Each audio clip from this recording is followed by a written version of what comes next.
জন করলে যা চোখে নেমে আসতো সারাদিনের ধারা, আমি কাঁদি যে আমাকে শ্বাসে বুকে মেনে নিত। আমার মুখে দাদাটা ক্লাস করিনি, যার মুখে খাবার উঠতো নাম করলো দাদা। একদিন পড়তে বসে পড়ার পানি বলে তুমি আমার স্কুলের মুঠি করে মেরেছিলে। আমি কাঁদতে কাঁদতে কিছু না খেয়ে ঘুমিয়ে পড়েছিলাম।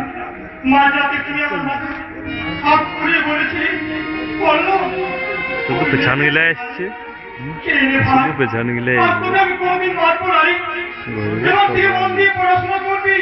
তোকে যে অনেক বড় হতে হবে, তোকে যে অনেক বড় হতে হবে।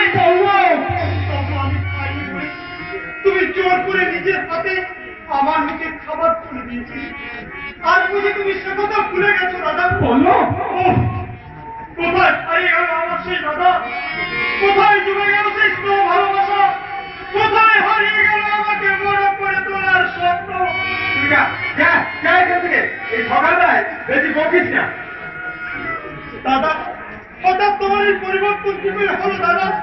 এই পরিবর্তনশীল জগতে পরিবর্তন হওয়ার এই স্বাভাবিক পল্লব। দাদা তোমার কথা আমার আজও হবো না। তোমার কথা মতো পরীক্ষার আগে আজ আমি একটা কাজের চেষ্টা করবো। তবু তুমি যেন আমাদের ভাবচিন্তের মতো সম্পর্ককে বিলীন করে দিও না দাদা।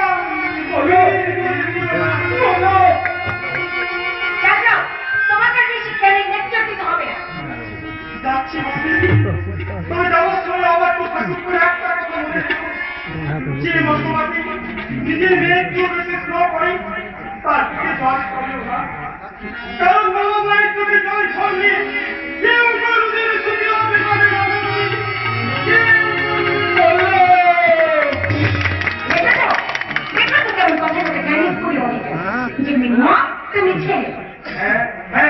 তুমি কি একটা বলছিলে? হ্যাঁ বলছি তোমার মাথা জানো। এই বলো যাকে আমি নিজের ছোট ভাইয়ের মতো মনে করি, সে কি করছে জানো? সে আমি বাথরুমে স্নান করতে যাই, কাপড় চেঞ্জ করতে যাই, ও না আড়াল থেকে তাকিয়ে তাকে দেখি আর মুচকি মুচকি হাসি।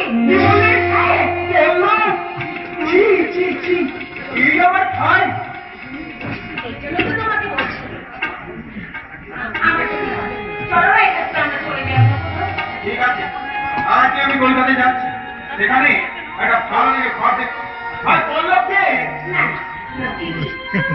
কিছু বলে না, ওকে যদি তুমি কিছু বলো তাহলে আমার ভীষণ লজ্জা লাগে। আচ্ছা তাই হবে। কিন্তু নিজের আগে আমার মাথা রক্ত উঠে যাচ্ছে। একটু কমন না।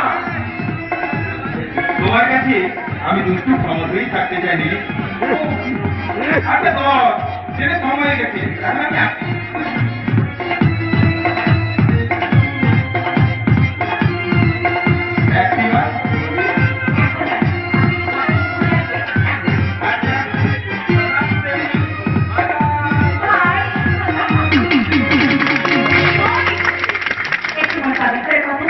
স্টপ করবো না,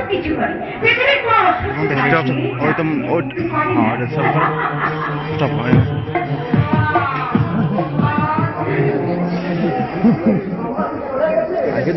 হ্যালো